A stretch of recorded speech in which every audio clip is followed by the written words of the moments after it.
Hello everyone, स्वागत है आप सभी का किरोश एकेडमी के इस ऑनलाइन यूट्यूब चैनल के अंदर।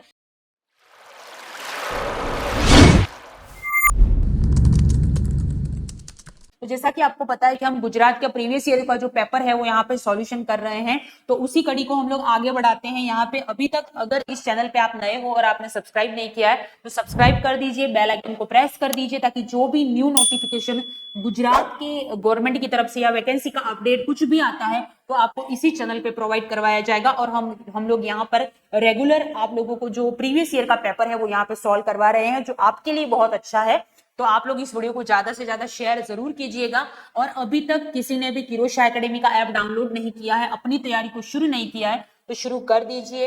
एग्जाम फॉर्म का, एग्जाम डेट का वेट जो कभी नहीं करना है, ठीक है। तो आपको पढ़ाई जो है वो अभी से शुरू करनी है। हमने आपके लिए स्टार्ट कर दिया तो आपको भी स्टार्ट कर देना चाहिए। तो चलिए शुरू करते हैं। हम लोग हमारी जो सीरीज है, जो हम लोग यहाँ पे पढ़ रहे थे, उसी को हम लोग आगे बढ़ाते हुए अगला हमारा यहाँ पे जो क्वेश्चन है वो है यहाँ पर, a newborn failure to pass meconium within 24 hours after birth may indicate which of the following.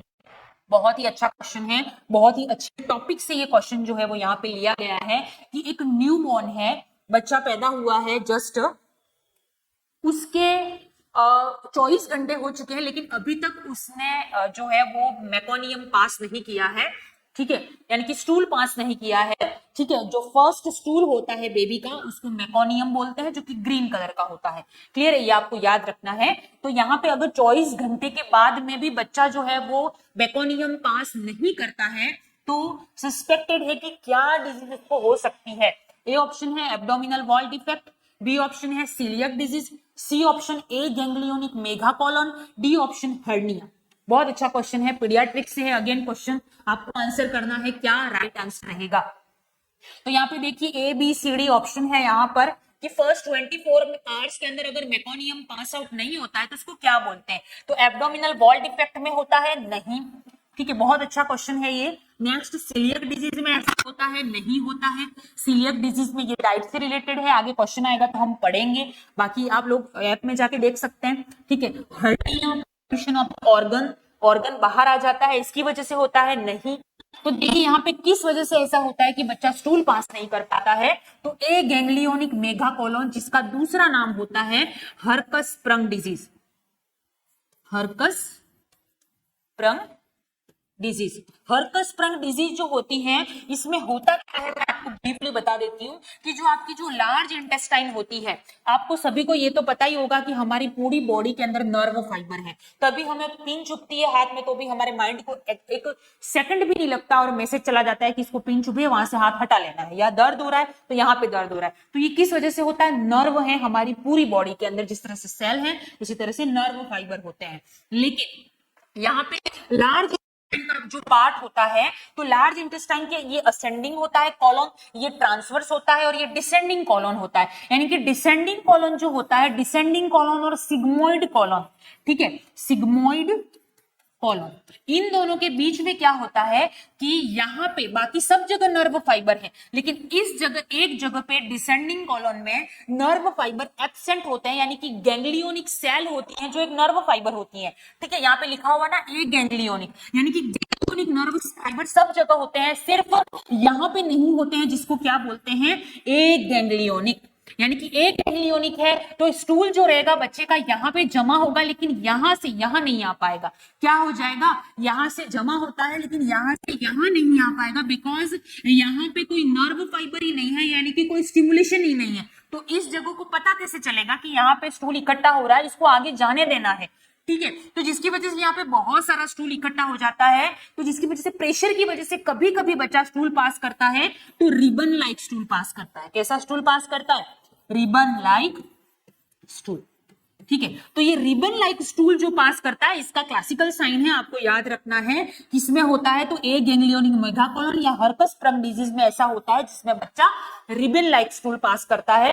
क्या होता है मैंने ब्रीफली आप लोगों को बता दिया यहाँ पे, जो कि बहुत इंपॉर्टेंट चीज है यहाँ पर। यहाँ पे हमारा राइट आंसर क्या रहेगा, ए गैंग्लियोनिक मेगाकोलन, यानी कि सी यहाँ पे परफेक्ट हमारा राइट आंसर रहेगा। क्लियर है? आई होप आपको समझ में आ गया होगा। तो इसी तरह के यहाँ पे मैं आपको जितना हो सके ब्रीफली एक्सप्लेन करने की कोशिश करूंगी, लेकिन अगर आपको डिटेल में पढ़ना है तो आप ऐप पर जाइए, अभी तक डाउनलोड नहीं किए तो डाउनलोड कर लीजिए, वहां पर जाइए, थ्योरेटिकल कोर्स, उसके साथ में टेस्ट सीरीज भी अवेलेबल है। तो आप एक बार एक टॉपिक आपने पढ़ा, एक कोई भी सिस्टम पढ़ा, उसका आप टेस्ट दोगे तो आपके लिए बहुत ज्यादा ये इजी हो जाएगा, इजीली आप अपनी तैयारी कर सकते हो। ठीक है, तो यहाँ पे हमारा राइट आंसर क्या रहेगा? सी जो है वो यहाँ पे करेक्ट आंसर रहेगा। अगला क्वेश्चन है यहाँ पे, just after delivery newborn baby and the mother are kept together is known as. इसका मतलब गुजराती में भी लिखा हुआ है कि डिलीवरी होने के बाद में, ठीक है, किसी भी मदर की डिलीवरी हुई है बच्चे की, ठीक है, तो बच्चे की डिलीवरी के बाद में बच्चे और माँ यानी कि मदर और न्यूबॉर्न दोनों को एक साथ एक ही रूम में रखते हैं,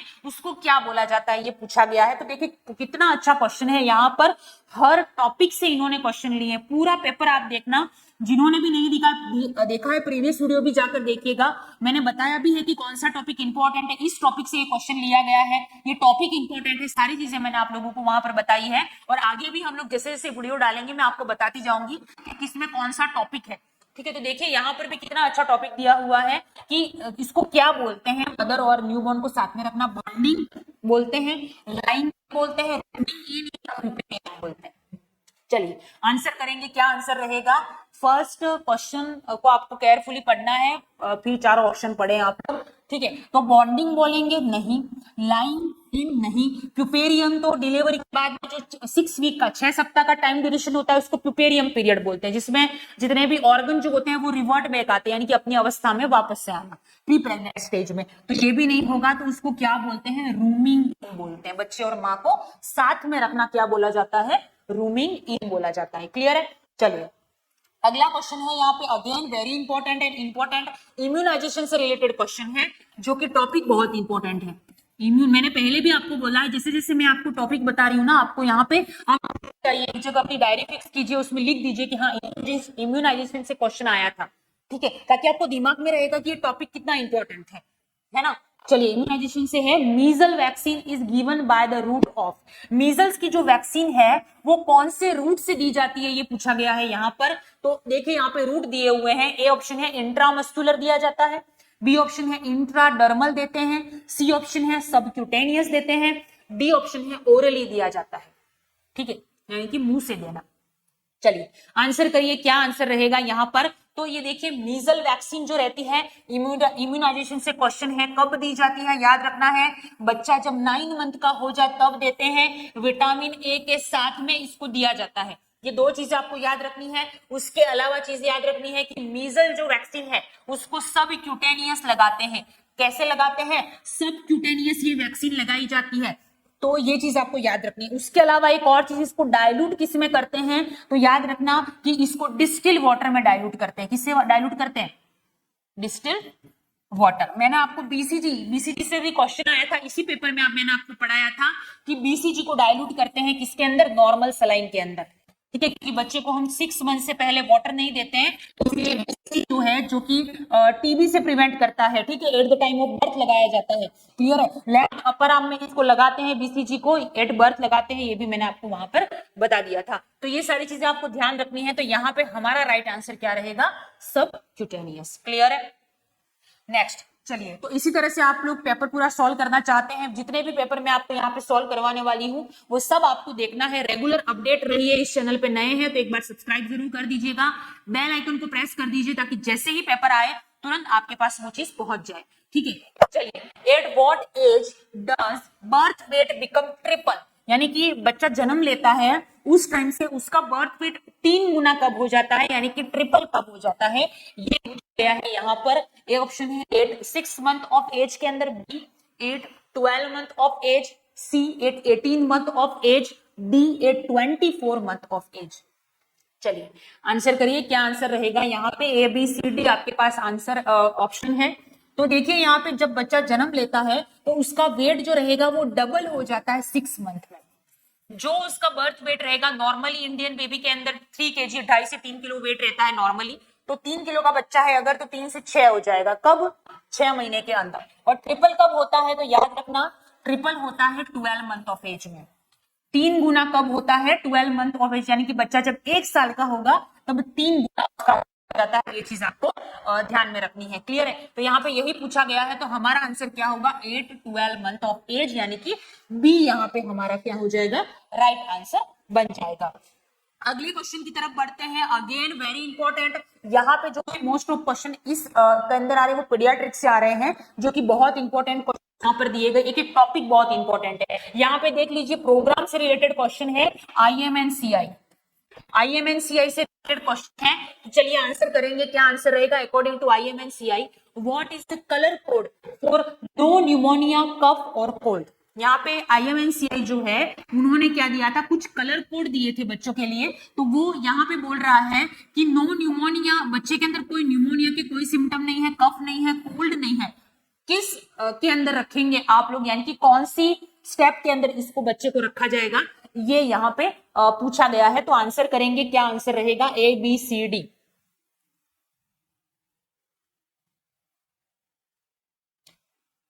चलिए आंसर करिए, क्या आंसर रहेगा।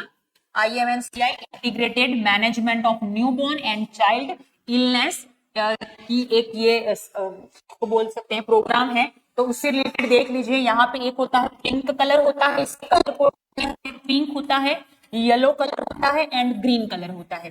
कितने कलर होते हैं, टोटल 3 कलर्स यहाँ पे बताए गए हैं, पिंक, येलो और ग्रीन। अच्छा क्वेश्चन है, आपको एग्जाम में देखने को दोबारा मिल सकता है, तो याद ध्यान से देखना है, पिंक, येलो और ग्रीन कलर। पिंक के अंदर ऐसे बच्चे को रखेंगे जिसको रेफर की जरूरत है, यानी कि रेफरल सर्विसेज, या फिर उसको स्पेशल ट्रीटमेंट की जरूरत है। ठीक है, स्पेशल ट्रीटमेंट की जरूरत जिसको होती है उसको पिंक कलर, यानी कि हॉस्पिटल स्टे जरूरी है बच्चे के लिए। ठीक है, येलो कलर जो बच्चा रहेगा, यानी कि इसको किसमें रखते हैं, येलो कलर के अंदर ऐसे बच्चे को रखते हैं जिसको एंटीबायोटिक चल रही हो, यानी कि कोई मेडिसिन चल रही है, अगर बच्चे के कोई ORS थेरेपी अगर चल रही है, तो ऐसे सिचुएशन में येलो कलर में रखेंगे। ग्रीन कलर यानी कि बच्चे को आप घर भेज सकते हो, ठीक है, यानी कि होम केयर कर सकते हैं। क्या कर सकते हैं, होम केयर कर सकते हैं, और जिसको कोई तकलीफ नहीं है, ऐसे बच्चे को किसमें रखते हैं, ग्रीन कलर के अंदर रखते हैं। तो यहाँ पे यही पूछा गया है आपको कि no pneumonia, no cold, no cough, उसको किसमें रखेंगे, ग्रीन कलर के अंदर। ठीक है, तो यहाँ पे डी हमारा राइट आंसर बनेगा। आई होप आपको समझ में आ गया होगा। क्वेश्चन बहुत इंपॉर्टेंट है, आगे भी आपको मिल सकता है। चलिए आगे बढ़ते हैं अगले क्वेश्चन की तरफ। नेक्स्ट हमारा जो क्वेश्चन है, which of the following is the first tooth to erupt in an infant? बच्चे के अंदर फर्स्ट टूथ, दांत, पहला दांत जो आता है कौन सा आता है, ये पूछा गया है। अपर सेंट्रल इंसाइजर आता है, बी ऑप्शन है lower central incisor, C lateral incisor, D lateral canine.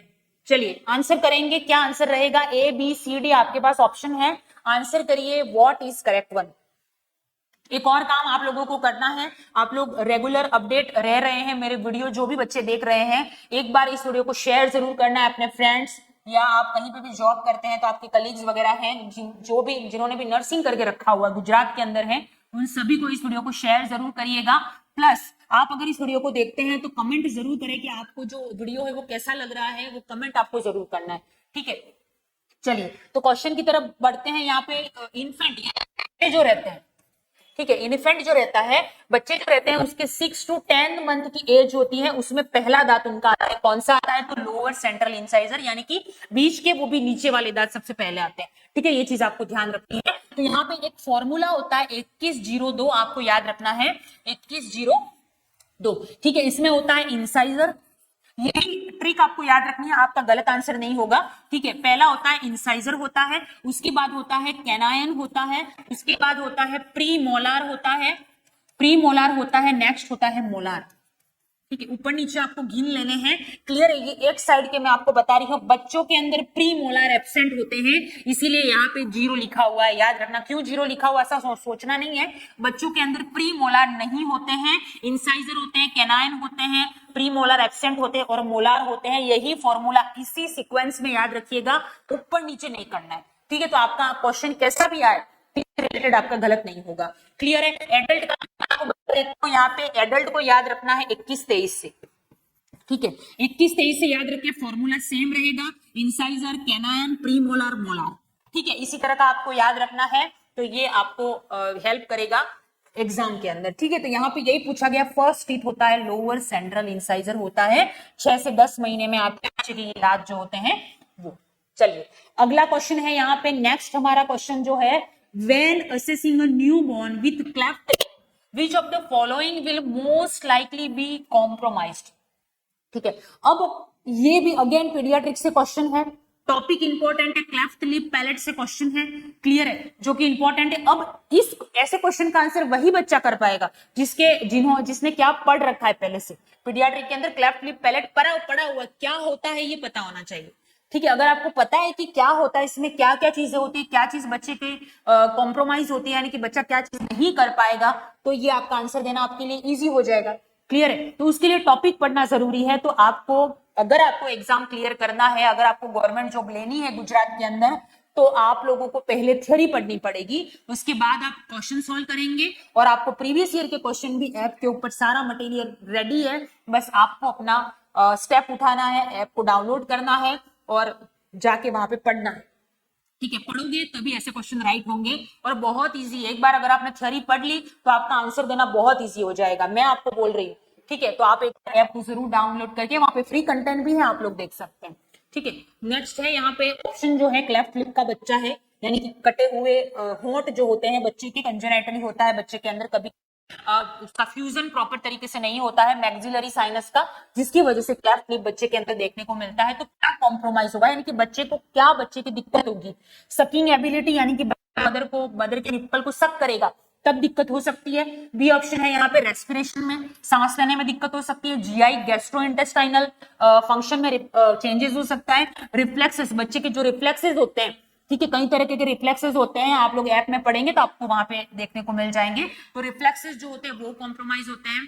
तो इजी सी चीजें, अगर बच्चे का होंठ कटा हुआ है और वो फीडिंग करता है जब भी बच्चा, तो वो प्रॉपर तरीके से निप्पल को होल्ड कैसे करेगा, नहीं कर पाएगा। ठीक है, तो यहाँ पे क्या कॉम्प्रोमाइज होगा, तो सकिंग एबिलिटी कॉम्प्रोमाइज होती है, तो ये यहाँ पे राइट आंसर रहेगा।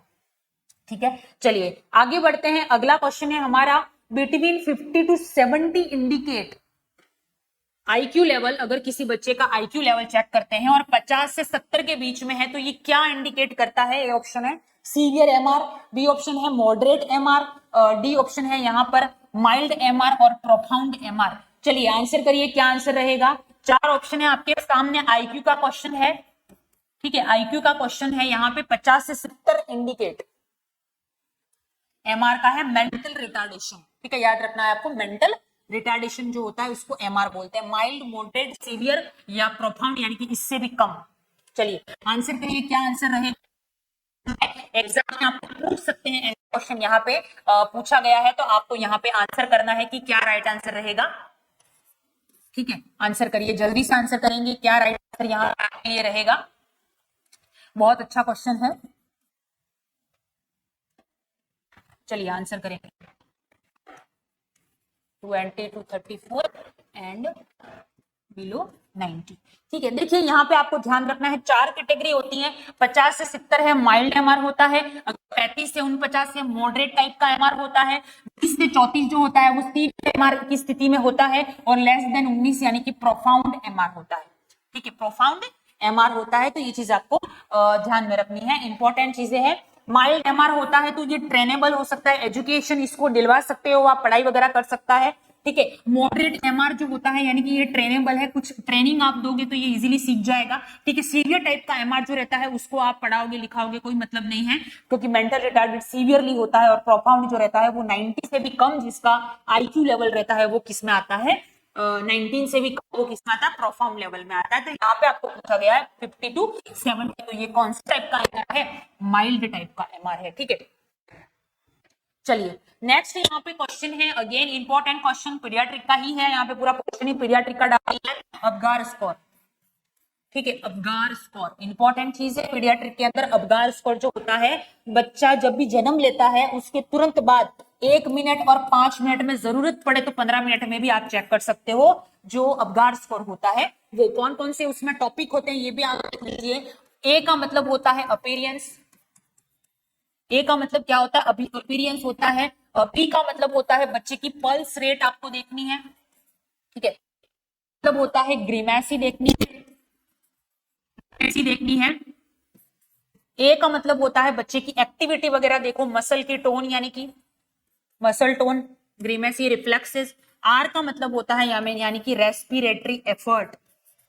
रेस्पिरेटरी एफर्ट बच्चे के कैसे, बच्चा गुड क्राई कर रहा है, शेलो है, अच्छे से क्राई कर रहा है कि नहीं, क्राई अच्छे से कर रहा है मतलब बच्चे की ब्रीदिंग अच्छे से हो रही है, ब्रीदिंग एफर्ट अच्छे से है, ठीक है। तो ये सारी चीजें देखते हैं। तो ये कंपोनेंट होते हैं। टोटल स्कोर जो रहता है वो 10 टोटल स्कोर होता है, 8 से 10 है तो ये नॉर्मल होता है। अगर बच्चे का अबगार स्कोर जो होता है, ठीक है, तो 4 से 7 के बीच में तो माइल्ड डिप्रेशन हो, 4 अगर आता है तो सीवियर डिप्रेसिव हो सकता है, जिसमें बच्चे को रिसब्स्टिट्यूशन की जरूरत जो होती है वो यहाँ पे देखने को मिलती है। बहुत अच्छा टॉपिक है, इंपॉर्टेंट है, पूरा अगर आपको देखना है तो आप ऐप पर जाकर देख सकते हैं। वहां पर हर एक टॉपिक बहुत अच्छे से पढ़ा के रखा है ताकि आपका आंसर देने में आपको ईजी हो जाए, ठीक है। उसके लिए ऐप को डाउनलोड करना, बार बार मैं बोल रही हूँ, तैयारी आपको करनी है तो पहले थ्योरी पढ़नी पड़ेगी, ओनली क्वेश्चन से नहीं होता है, ठीक है। थ्योरी पढ़ोगे तभी आंसर राइट हो पाएगा। तो चलिए यहाँ पे अबगार स्कोर से रिलेटेड क्वेश्चन है कि कौन सा कंपोनेंट नहीं है। सारे कंपोनेंट मैंने यहाँ पे बता दिए आप लोगों को। हार्ट रेट ऑफ कोर्स देखते हैं 100 से ज्यादा होना चाहिए। मसल टोन भी देखते हैं, यहाँ पे बताया मैंने, एक्टिविटी मतलब मसल टोन बच्चे की कैसी है।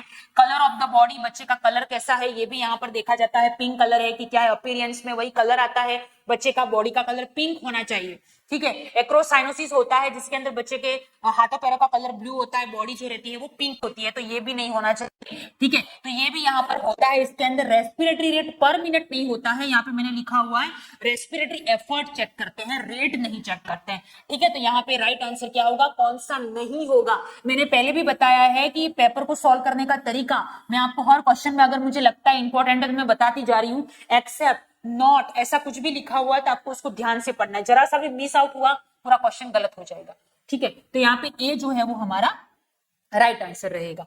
अगेन नेक्स्ट क्वेश्चन है, यहाँ पे ओबीजी से रिलेटेड क्वेश्चन है, ऑब्स्टेटिक एंड गायनेकोलॉजी से रिलेटेड क्वेश्चन है। लेबर की जो स्टेजेस होती है, यानी कि इसके लिए आपको पढ़ना पड़ेगा, लेबर का पूरा टॉपिक आना चाहिए तभी आप इस क्वेश्चन को राइट कर सकते हो। अभी तो मैं बता रही हूँ, लेकिन लेबर से अगर कोई दूसरा क्वेश्चन आ गया, हो सकता है ना, जरूरी नहीं है यही क्वेश्चन वापस आएगा, तो लेबर से दूसरा कोई क्वेश्चन आएगा तो उसके लिए आपको पढ़ना पड़ेगा, उसके लिए टॉपिक पता होना चाहिए लेबर का, ठीक है। इसीलिए बोल रही हूँ पहले थ्योरी पढ़ो। चलिए, the first stage of labour is characterised by, first stage of labour में क्या होता है ये पूछा गया इन चारों में से, ठीक है। लेबर की जो रहती है वो 4 स्टेज होती है, first, second, third and fourth stage होती है, ठीक है।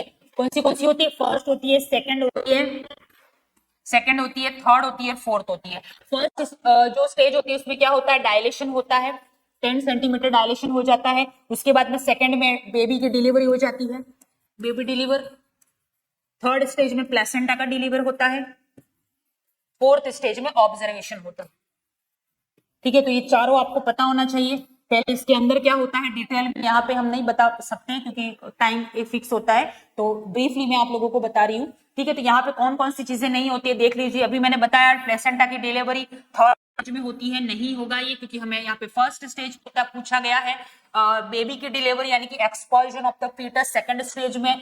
क्राउनिंग होता है यानी कि बेबी का हेड जो होता है वो मदर के वल्वा वाले प्लाट पे जब दिखता है तो उसको क्राउनिंग बोलते हैं, ये सेकंड स्टेज में होता है, ठीक है। यहाँ पे फर्स्ट स्टेज पूछा गया है, तो जो सर्विक्स का डायलेशन होता है, सर्विक्स 10 सेंटीमीटर डायलेट हो जाती है, वो कौन सा होता है, सी यहाँ पे राइट आंसर रहेगा, ठीक है, याद रखना है आपको। चलिए, तो इसी तरह का क्वेश्चन हम लोग आपको सॉल्व करवाते जाएंगे, रेगुलर बेसिस पे आपको अपडेट रहना है।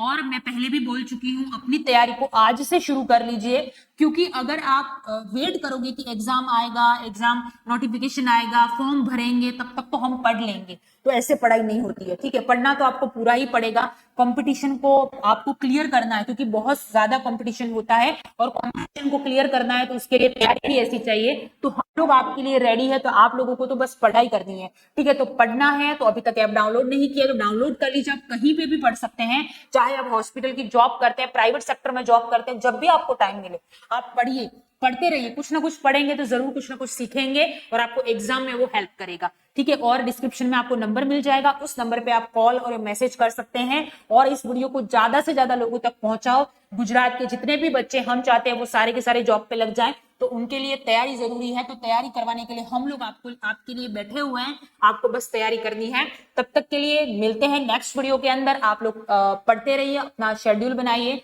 और रेगुलर बेसिस पे आपको पढ़ना है और इस चैनल पे आप अपडेट रहिएगा। Thank you so much.